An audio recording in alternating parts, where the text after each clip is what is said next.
Welcome to uranium गुरुजी। पहला question है कि हाल ही में उड़ीसा का सिमलीपाल टाइगर रिजर्व भारत का किस नंबर का नेशनल पार्क बन गया है? तो 107। हाल ही में चीन ने कितने गीगावाट का दुनिया का पहला ब्रॉडबैंड नेटवर्क लॉन्च किया है? 10 गीगावाट। हाल ही में आई Times Higher Education Asia ranking 2025 में भारत की कौन सी संस्थान टॉप पर रही है? तो रही है IISc बेंगलुरु। हाल ही में पाकिस्तान ने इंदिरा गांधी और जुल्फिकार अली भुट्टो के बीच हुए शिमला समझौते को स्थगित कर दिया है। यह कब हुआ था? तो 1972 में। हाल ही में स्वास्थ्य मंत्री JP नड्डा ने कब तक खसरा रुबेला उन्मूलन के राष्ट्रीय अभियान शुरू किया है? कब तक खत्म करना होगा ये? 2026।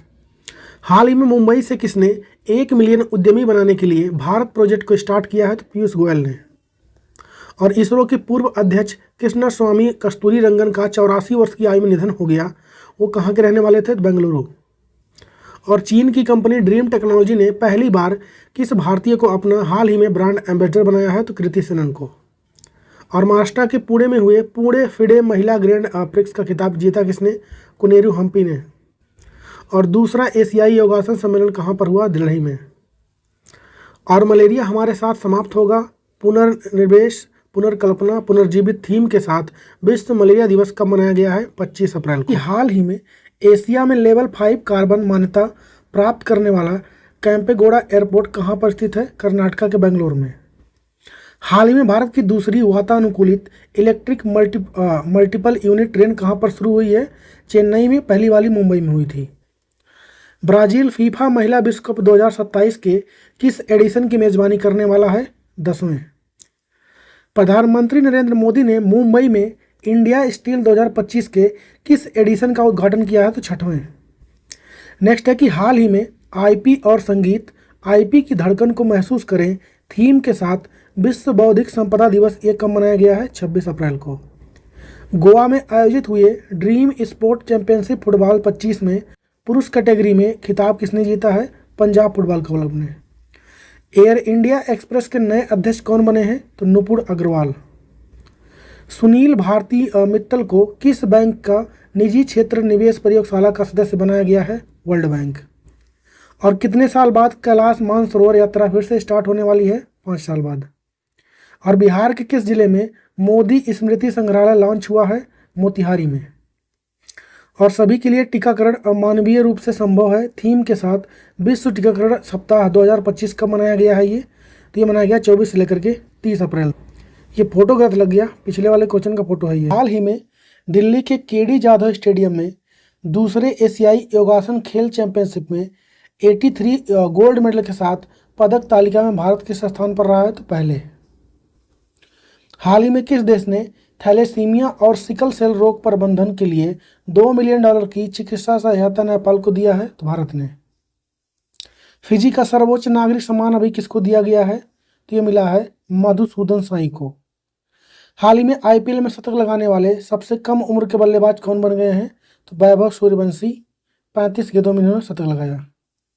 हाल ही में Stanford institute for human centred AI द्वारा लॉन्च स्टैनफोर्ड AI इंडेक्स 2025 में भारत किस स्थान पर रहा है? 7वें पर। गोल्डमैन पर्यावरण पुरस्कार 2025 कितने लोग को दिया गया? 7 लोग, एक भी भारतीय नहीं है। और हाल ही में केंद्रीय खाद्य प्रसंस्करण मंत्रालय ने सुफलम 2025 किस संस्करण का आयोजन हरियाणा से किया है? दूसरे। हाल ही में किस संस्थान ने गरीबी और समानता संक्षिप्त विवरण रिपोर्ट के अनुसार भारत ने एक दशक में 17.1 करोड़ लोगों को गरीबी से बाहर निकाला है? तो वर्ल्ड बैंक के अनुसार। नेक्स्ट है कि चर्चा में रही पुस्तक बियॉन्ड द कोर्ट रूम का संबंध किससे है? तो फली एस नरीमन से। और हाल ही में किसने हैदराबाद में स्क्रैम जेट इंजन का 1000 सेकंड तक सफल ग्राउंड टेस्टिंग किया है? तो DRDO ने। और हरियाणा के मणिपुर में खोगजोम दिवस कब मनाया गया? 23 अप्रैल। पूछने कि हाल ही में किसकी अध्यक्षता में हुए केंद्रीय मंत्रिमंडल की राजनीतिक मामलों की समिति ने आगामी जनगणना में जातिवार जनगणना शामिल करने का निर्णय लिया है? तो नरेंद्र मोदी। हाल ही में आई सिप्री की report trends in world military expenditure 2024 में भारत किस स्थान पर है? तो भारत है 5वें पे। और हाल ही में भारत में आपदा तैयारी को बेहतर बनाने के लिए नेशनल डिजास्टर मैनेजमेंट प्राधिकरण ने किस नाम से एक ऐप को लॉन्च किया है? सचेत। हाल ही में भारत सरकार ने देश का पहला एआई भाषा मॉडल तैयार करने के लिए किस स्टार्टअप कंपनी को चुना है? तो सरबम एआई। और किस स्पेस एजेंसी के हबल स्पेस टेलीस्कोप ने 9 चमकते हुए तारों के छल्ले से बनी दुर्लभ बुल्स आई गैलेक्सी, जिसका नाम क्या है, लेडा 1313-424 की खोज की है? तो नासा का है ये। और हाल ही में कनाडा में हुए संघीय चुनाव में लिबरल पार्टी से किसने जीत हासिल की है? तो मार्क कार्नी ने। और मुंबई में हुए मत्स्य पालन सम्मेलन में 5वीं समुद्री जनगणना के डेटा को ट्रैक करने के लिए कौन सा ऐप लॉन्च हुआ है? व्यास NAB। मशहूर तबला वादक पंडित चतुरलाल के जन्म शताब्दी के अवसर पर डाक विभाग ने स्मारक टिकट जारी किया है। इनका जन्म कहाँ पर हुआ था? उदयपुर में। और टैंकरों में रखे सॉलिड फ्यूल के विस्फोट की वजह से चर्चा में रहा शहीद रजाई बंदरगाह कहाँ पर स्थित है? ईरान में। और हाल ही में राष्ट्रपति द्रौपदी मुर्मू ने कितने लोगों को पद्म विभूषण पुरस्कार दिया है? तो 7। और स्वास्थ्य और सुरक्षा में क्रांति थीम के साथ विश्व कार्यस्थल सुरक्षा और स्वास्थ्य दिवस ये कब मनाया गया है? तो 28 अप्रैल। हाल ही में किसने ऑपरेशन हॉक के तहत अंतर्राष्ट्रीय ऑनलाइन बाल यौन शोषण नेटवर्क को ख़त्म किया है? तो CBI ने। नेक्स्ट है कि हाल ही में प्राकृतिक बहाली के लिए AM फॉर नेचर पहल को किसने लॉन्च किया है? तो FAO ने। नेक्स्ट है कि हाल ही में इन स्पेस कंपनी ने इसरो और उससे संबंधित प्राइवेट कंपनी के बीच लिंक स्थापित करने के लिए कौन सा पहल स्टार्ट किया है? तो शाबाश। केरल में भारत के पहले ट्रांसशिपमेंट पोर्ट विजिंजाम का उद्घाटन कहाँ पर होगा? मतलब किसने किया है? तो नरेंद्र मोदी ने। नेक्स्ट है कि हाल ही में भारतीय वायुसेना के नए उप प्रमुख कौन बने गए हैं? तो नर्मदेश्वर तिवारी। अगला है कि हाल ही में RBI द्वारा लॉन्च किए गए प्रवाह पोर्टल कब से प्रभावी हो रहा है? तो 1 मई 2025 से। और पहली बार एशियाई अंडर 15 और अंडर 17 एशियाई मुक्केबाजी चैंपियनशिप 25 में 43 पदक के साथ भारत पदक तालिका में किस स्थान पर रहा है? तीसरे स्थान पर।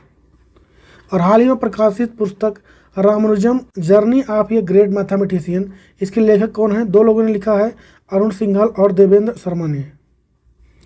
और 9 मई 2025 को रूस के 80 नंबर के विजय दिवस समारोह में भारत का प्रतिनिधित्व कौन कर रहे हैं? तो डिफेंस मिनिस्टर राजनाथ सिंह। और नेक्स्ट है कि हाल ही में भारतीय डाक द्वारा किस योजना के तहत देश भर में सस्ती दरों पर शैक्षिक पुस्तक पहुंचाने की सेवा शुरू की गई है?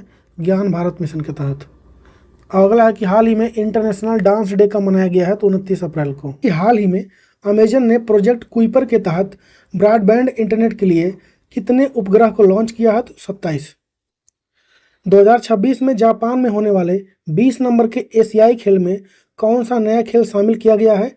Mix martial art. हाल ही में थाईलैंड की खुनियंग पटामा विश्व बैडमिंटन महासंघ की किस नंबर की महिला अध्यक्ष बनी है? तो दूसरी है महिला। और हाल ही में भारत संयुक्त राष्ट्र वैशाख दिवस 2025 समारोह के लिए पहली बार सारनाथ के पवित्र बुद्ध अवशेष कहाँ पर भेज रहा है या प्रदर्शित कर रहा है? तो वियतनाम में। और हाल ही में पहला world audio visual entertainment summit 2025 यानी वेब का आयोजन ये कहाँ पर हुआ है? मुंबई में।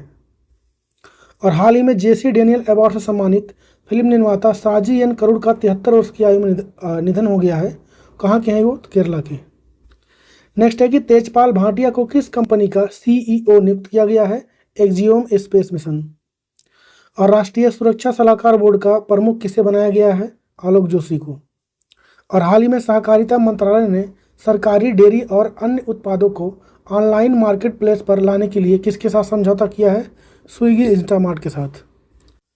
हाल ही में मेटा इंडिया की पूर्व MD कृतिका रेड्डी ने AI से भारतीय महिलाओं का सशक्तिकरण करने के लिए कौन सा पहल स्टार्ट किया है? तो AI किरण। और नेक्स्ट है कि हाल ही में त्रिनिदाद और टोबैगो देश के नए प्रधानमंत्री कौन बनेंगे? तो कमला प्रसाद बिसेसर।